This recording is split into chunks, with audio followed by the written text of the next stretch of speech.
हूं आपके साथ कविता थपलियाल। आज हम एक ऐसे मुद्दे पर चर्चा करने जा रहे हैं जो न केवल हमारे देश के स्वास्थ्य तंत्र को प्रभावित करता है बल्कि हमारे समाज के सबसे कमजोर वर्गों की सुरक्षा और जीवन की गुणवत्ता से भी जुड़ा हुआ है। आज का विषय भारत के सरकारी अस्पतालों की सुरक्षा और उनके समय पर सुरक्षा ऑडिट से जुड़ा हुआ है, जिनकी स्थिति कई बार चिंताजनक होती है। क्या हमारे सरकारी अस्पतालों में इलाज के दौरान मरीजों की सुरक्षा सुनिश्चित की जा रही है? क्या अस्पतालों में आग या और दुर्घटनाएं या अन्य आपात स्थितियों से निपटने के लिए पर्याप्त इंतजाम है? क्या सरकारी अस्पतालों की सुरक्षा में सुधार के लिए ठोस कदम उठाए जा रहे हैं या फिर केवल कागजी कार्रवाई ही चल रही है? हाल ही में एक सरकारी रिपोर्ट के अनुसार भारत के 80% सार्वजनिक स्वास्थ्य केंद्र अपनी न्यूनतम मानकों से भी नीचे है, जो सीधे तौर पर मरीजों की सुरक्षा और इलाज के परिणामों को प्रभावित करता है। अब रिपोर्ट में यह भी बताया गया है कि इन केंद्रों में जरूरी चिकित्सा उपकरण, स्टाफ की कमी, सुरक्षा उपायों का अभाव भी है। तो क्या हमारे सरकारी अस्पतालों में इलाज के दौरान मरीजों की सुरक्षा सुनिश्चित की जा रही है? क्या अस्पतालों में तमाम दुर्घटनाओं का ऑडिट हो रहा है? इन सवालों का जवाब न केवल भारत के अस्पतालों की सुरक्षा की असल स्थिति को सामने लाएगा बल्कि ये भी दिखाएगा कि हम स्वास्थ्य तंत्र में हो रहे इन खतरों को नजरअंदाज क्यों कर रहे हैं। रिपोर्ट में कई बातें सामने आई है। भारत में सरकारी अस्पतालों में स्वच्छता उपकरणों की कमी, आपातकालीन प्रबंधन प्रणाली की खामियां गंभीर स्तर पर पहुंच चुकी हैं। इससे न सिर्फ मरीजों का इलाज प्रभावित हो रहा है बल्कि आग, जहर और अन्य दुर्घटनाओं में मृत्यु दर भी बढ़ रही है। तो आज इन सवालों का उत्तर जानने की कोशिश करेंगे, साथ ही समझेंगे कि क्या हमारे अस्पतालों में सुरक्षा पूरी तरह से दुरुस्त है, किसी बड़े हादसे का क्या हम इंतजार कर रहे हैं, सरकारी अस्पतालों में सुधार के लिए उचित नीति, योजना और कदम क्या उठाए जा रहे हैं। हमारे साथ तमाम आवाजें भी हैं। बड़े सवाल जो आपके स्क्रीन पे हम फ्लैश कर देते हैं। क्या सरकारी अस्पतालों की सुरक्षा अभी भी पुरानी है? अगर सुरक्षा ऑडिट सही से नहीं हो रहे हैं तो क्या इससे मरीजों को खतरा हो सकता है? क्या राज्य सरकारें अस्पतालों की सुरक्षा पर ध्यान नहीं दे रही हैं? क्या अस्पतालों के कर्मचारियों को सुरक्षा के लिए ठीक से ट्रेनिंग मिल रही है? क्या हम किसी बड़े हादसे के बाद अस्पतालों की सुरक्षा पर ध्यान देते हैं? क्या हर राज्य में अस्पतालों की सुरक्षा एक जैसी नहीं है? जो दर्शक ये फिलहाल शो देख रहे हैं, आपको पैनलिस्टों से भी मैं रूबरू करवाती हूँ, तारुफ करवाती हूँ। अंजलि भारद्वाज हैं जो कि आरटी एक्टिविस्ट, फाउंडर सतर्क नागरिक संगठन है। ब्रिगेडियर डॉक्टर विनोद दत्ता मेरे साथ हैं, senior consultant, national institute of disaster management. Professor doctor Sanjeev Bagai मेरे साथ है, चेयरमैन है नेफ्रॉन के। आप सभी का स्वागत है इस खास पेशकश में। और विनोद सर, आप ही के पास आऊंगी सबसे पहले, क्योंकि ये मामला समझना है। सरकारी अस्पताल आप विश्वास के साथ जाते हैं, गरीब, बेरोजगार लोग, ग्रामीण इलाके के लोगों का जाना वहां पर ज्यादा होता है, जिस वजह से हम देखते हैं कि अस्पतालों में कई तरह की किल्लत हमेशा से पाई जाती है। लेकिन अब जो मामले सामने आ रहे हैं वो कहीं ना कहीं इनके स्ट्रक्चर पर सवाल खड़े कर रहे हैं और कहीं ना कहीं अब ये सवाल उठ रहा है कि हमारा मरीज अगर जाता है इलाज के लिए तो वो सेफ नहीं है, सुरक्षित नहीं है। बिल्कुल, आपने ठीक कहा। देखिए, किसी भी देश में कुछ चंद एक बुनियादी चीजें होती हैं, जैसे आपकी तालीम हो गई, एजुकेशन हो गया, सिक्योरिटी हो गई, हेल्थ हो गया। ये कई एक चीजें ऐसी हैं जो सरकार का फर्ज बनता है वो मुहैया कराए अपने जो सिटीजन्स हैं। अनफॉर्चुनेटली इंडिया में अगर आप देखें तो हमारे यहाँ, क्योंकि मैं आपदा प्रबंधन भी देखा है और हॉस्पिटल रिलेटेड डिजास्टर्स भी काफी मैंने ओवरसी किए हैं, तो उसमें अगर आप ये देखें कि कोविड से पहले हमारा जो खर्चा था सरकार का, वो that was less than 1% of the GDP. Covid के बाद वो it has gone little over 1% of the GDP. तो अब इस इन सब चीजों को देखते हुए अगर अमेरिका और बाकी देशों में देखें तो वहां 14 से 15% या उससे भी अधिक का पैसा वो हेल्थ पे खर्च करते हैं। हमारे यहाँ दूसरी चीज ये देखी गई है कि जो खासकर सरकारी अस्पताल होते हैं, पहली बात तो थोड़ी सी फंड्स की वहां पॉसिटी रहती है, लेकिन उससे ज्यादा रहता है कि वहां जो प्रबंधन है उस पर बिल्कुल तवज्जो नहीं दिया जाता। वहां हर चीज केवल या तो वीआईपी सेंट्रिक हो जाती है, या वो लोग जो वहां के जो लोअर स्टाफ, उनको अगर कोई किसी तरह से वो अपीज कर सकते हैं तो उनको इलाज मुहैया हो जाता है। कई इस तरह की वारदातें हुई। अगर आपको याद हो, बिहार में एक बार एक एंसेफेलाइटिस करके वो बीमारी आई थी, तो वहां लोग किस कदर हॉस्पिटल्स की मतलब दुर्दशा दिखाई गई थी, उस पर भी कुछ नहीं हुआ। आपदा प्रबंधन मतलब आप ये देखिए, कोविड के दौरान मुझे याद है मैं दिल्ली में रहता था। मुझे नीचे एक डिप्टी जनरल मैनेजर थे एलआईसी के। उनका फ़ोन आया कि ब्रिगेडियर साहब मैं मर रहा हूँ, मुझे बचा लीजिए। और आप बिलीव नहीं करेंगे कि मैंने इतने हॉस्पिटल्स जो नंबर सर्कुलेट हो रहे थे उन दिनों, सिवाय एक hospital, Kukreja hospital in Rajouri garden, I still remember the name. किसी हॉस्पिटल ने फ़ोन नहीं उठाया, किसी ने ये इत्तला नहीं दी कि साहब हमारे पास बेड नहीं है।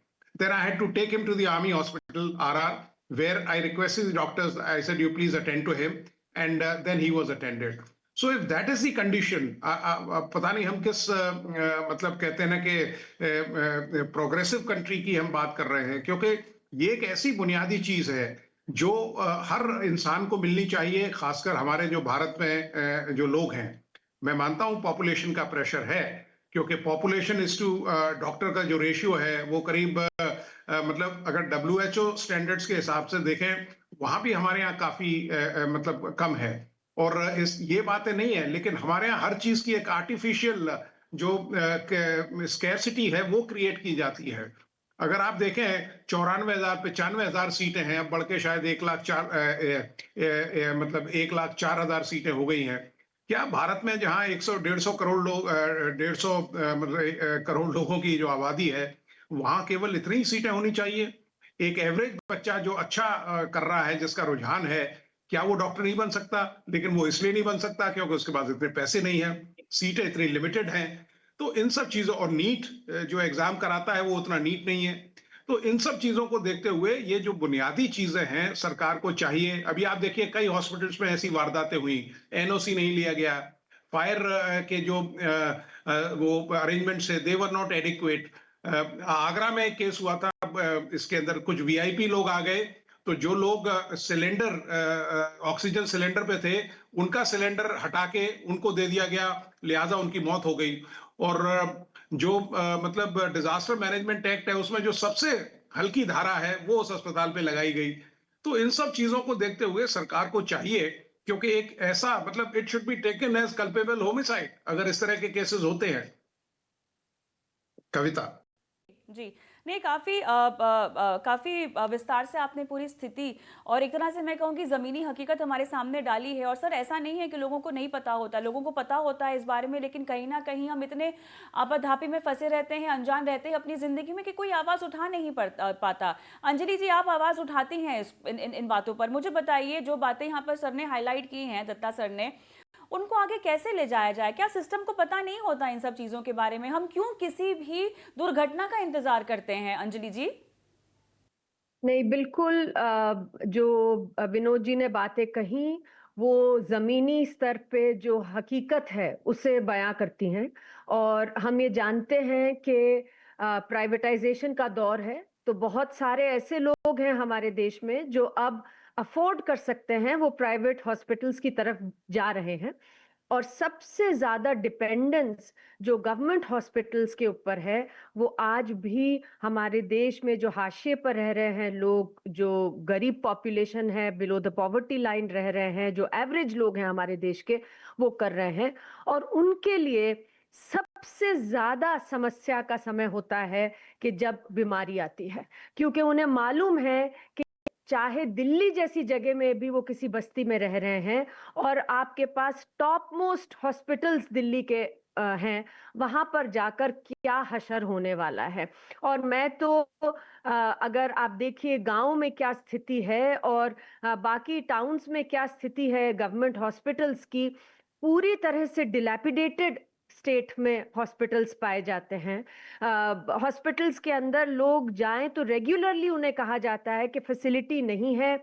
अगर किसी का एक्सीडेंट हो गया तो कहा जाएगा कि आप एक्सरे कहीं और करा के आइए, एक्सरे मशीन खराब पड़ी है, अल्ट्रासाउंड मशीन है तो सही पर खराब पड़ी है, डॉक्टर अवेलेबल नहीं है, अस्पताल कई जगह पर गांव में स्पेशली ऐसे होते हैं जहाँ पे डॉक्टर नहीं आते हैं। मेडिसिन्स के लिए लोगों को दर बदर भटकाया जाता है। मेरे ख्याल से जो एक बड़ा मुद्दा जो है वो तो बजट का है ही, लेकिन उसके साथ-साथ बहुत ज़रूरी मुद्दा है जवाबदेही का। हमने ये देखा है कि ज़्यादातर केसेस में लोगों को कोई सूचना नहीं मिल पाती, पुख्ता सूचना कि हॉस्पिटल में क्या जो फैसिलिटीज़ हैं वो अवेलेबल होनी चाहिए। क्या-क्या फैसिलिटीज़ हैं जो काम कर रही हैं? क्या दवाइयाँ हैं जो अस्पताल में अवेलेबल हैं? स्टॉक क्या है दवाइयों का? कोई सूचना लोगों को अनुमन नहीं मिल पाती है और फिर ऐसे में बहुत आसान हो जाता है लोगों को भटकाना।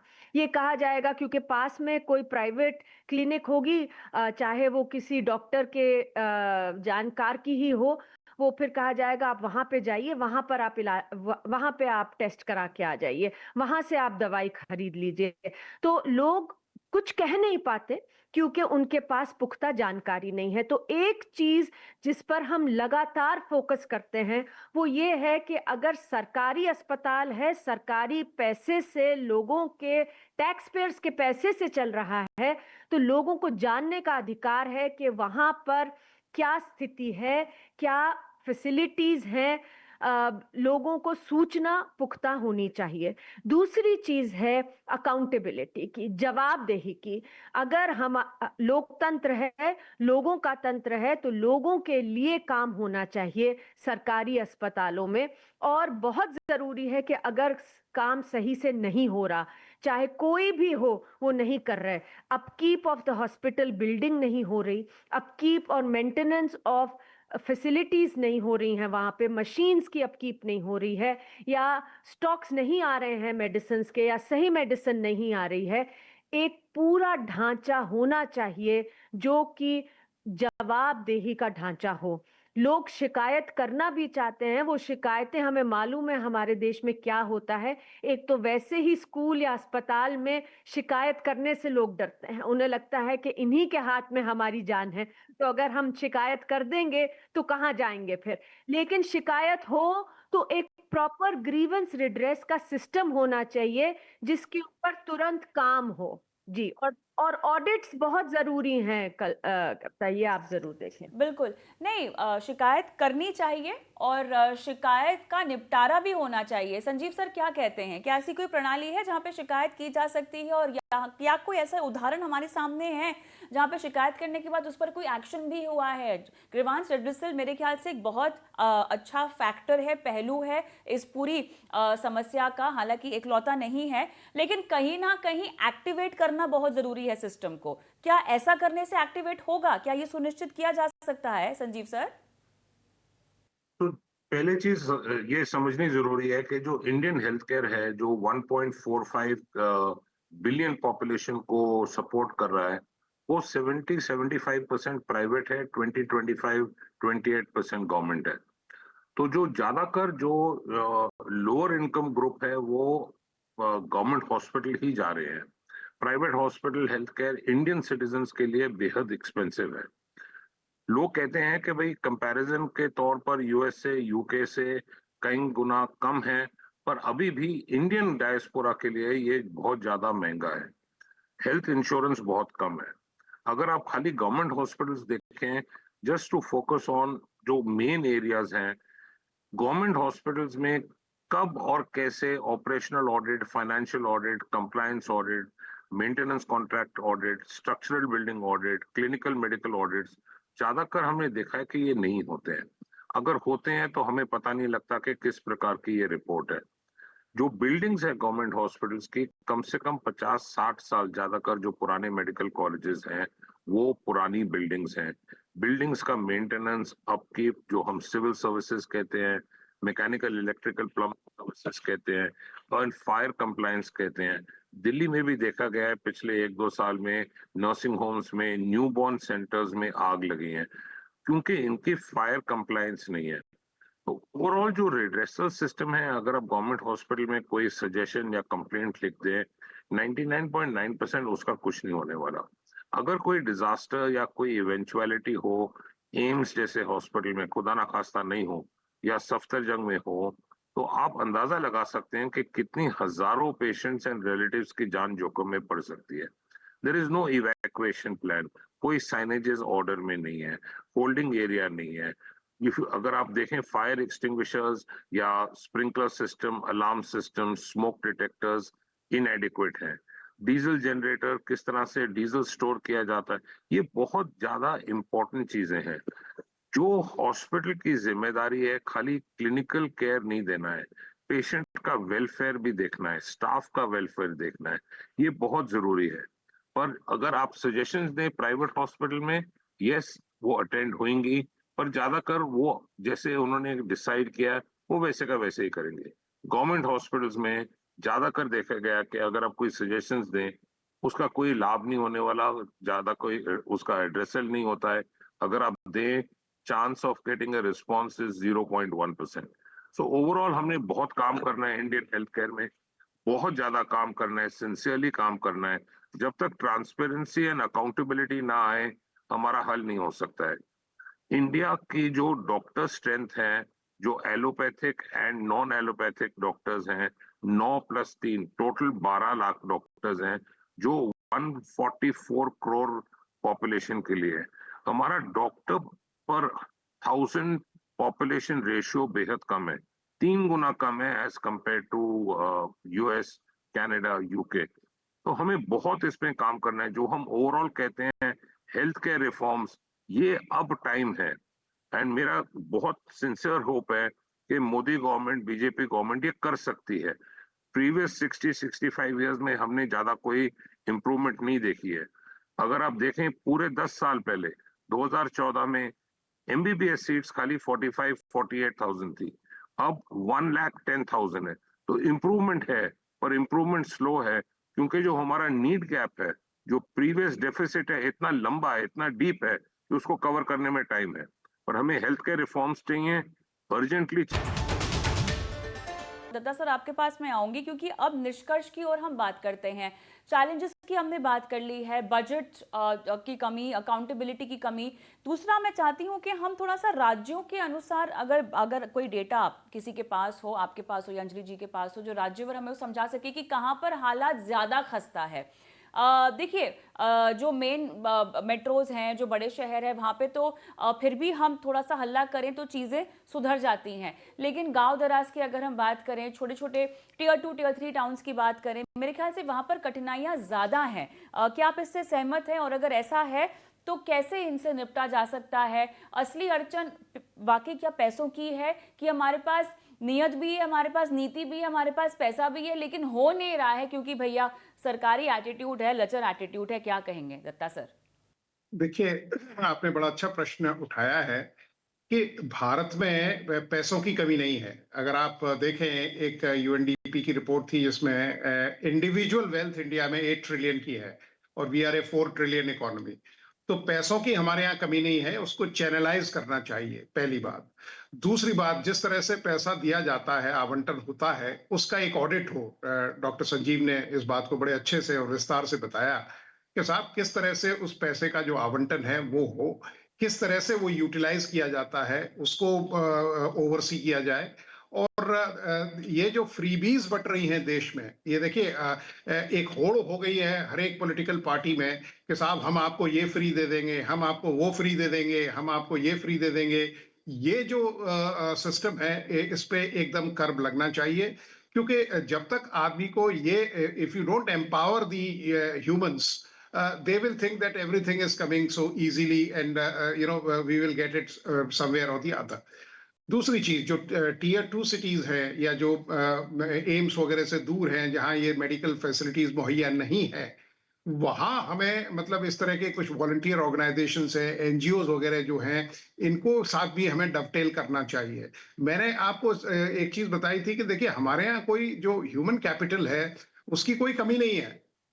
मतलब हमारे यहाँ इतने बच्चे हैं, इतने होनहार बच्चे हैं कि जिसका मैं आपको बताऊं तो आप यकीन नहीं करेंगे। लेकिन पैसों के अभाव से, अपॉर्चुनिटीज के अभाव से, और किस तरह से उस पैसे को डिप्लॉय किया जाए उसके अभाव से, आप ये देखिए, कमीशन अगर आप देखें, मतलब ये मेडिसिन में, पहली बात, the commission is phenomenal.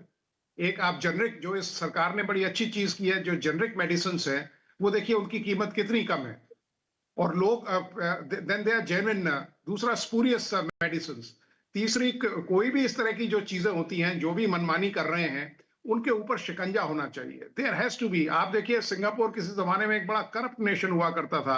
Lee Kuan वो यंग प्रेसिडेंट थे वहां, उन्होंने सब बिल्कुल एकदम everything is on rails now.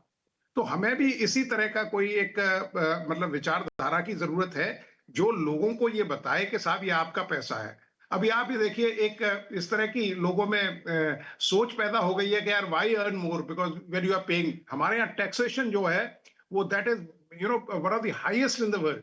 आप डायरेक्ट टैक्सेस ले रहे हैं, आप कोई सामान खरीदने जा रहे हैं वहां टैक्स ले रहे हैं, आपने कोई पॉलिसी खरीद ली वहां टैक्स ले रहे हैं, आपने हेल्थ इंश्योरेंस लिया वहां टैक्स ले रहे हैं। तो आदमी अब ये सोचने पे मजबूर हो गया है कि साहब जितना पैसा कम हो उतनी मेरे लिए सुविधाएं ज्यादा बेहतर है। तो इन फैसिलिटीज को जब तक हम अपना वर्क ऑडिट, फाइनेंशियल ऑडिट जो डॉक्टर संजीव ने बड़े अच्छी तरह से बताया, अगर हम इन पे ध्यान नहीं देंगे तब तक हमारी जो हेल्थ सर्विसेज हैं वो ठीक नहीं होने वाली है। और खासकर जो हमारा, बिकॉज देखिए हमारी सबसे बड़ा चैलेंज है कि हम एक ऑस्ट्रेलिया हर साल अपने कंट्री में ऐड कर देते हैं, and which is not a job. और ये चीजें अगर आप देखें तो इन लोगों के लिए फैसिलिटीज जुटाना, इन लोगों के लिए इंफ्रास्ट्रक्चर जुटाना, या कितनी भी प्रोग्रेस आप दर्ज कराएं, the tangible results will not be seen. तो हमें एक तरफ उसको कंट्रोल करना पड़ेगा, दूसरा judicious use of funds that has to be ensured in letter and spirit. Kavita. बिल्कुल। अंजलि जी, क्या आप ऐड करेंगी दत्ता सर की बात पर? जी, दो तीन चीजें मैं कहना चाहूंगी। Sure. पहली चीज तो ये है कि जो मौलिक अधिकार हैं किसी भी देश में, बहुत जरूरी है कि वो लोगों को दिए जाएं, मुहैया कराए जाएं। वो चाहे फूड सिक्योरिटी का हो, चाहे हेल्थ केयर का हो, उसमें कोई सवाल ही नहीं है। सरकार की जिम्मेवारी बनती है और बजट को भी मुहैया कराना उनके लिए बहुत जरूरी है। बिल्कुल सही है कि ऐसा नहीं है कि फंड्स नहीं है। इन सब चीजों में पॉलिटिकल विल होने की जरूरत है और ये समझने की जरूरत है कि हमारे जैसे देश में जहां पर इतनी जबरदस्त इनइक्वालिटी है, हमारे देश में 9 परिवारों के पास 50% से ज्यादा धनराशि इकट्ठी है इस देश की, ये रिसर्च दिखा रहा है।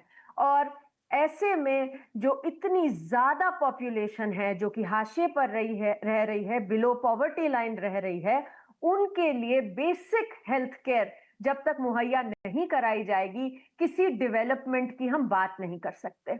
और इसलिए बजट को जब हम आवंटन करें उसमें पारदर्शिता भी होनी चाहिए और ये नजर भी आना चाहिए कि हेल्थ केयर जैसी फैसिलिटीज जो कि जिसके ऊपर की 1 बिलियन से ज्यादा पॉपुलेशन हमारी डिपेंडेंट है, 1.5 बिलियन से मैं तो कहूंगी 1.4 बिलियन लोग डिपेंडेंट हैं पब्लिक हेल्थ केयर सिस्टम पर, उस पर खर्च होना चाहिए बजट को और ठीक अमाउंट खर्च होना चाहिए। लेकिन केवल throwing money at the problem will not solve it. बहुत जरूरी है कि डिसेंट्रलाइज तरीके से एम्पावरमेंट हो।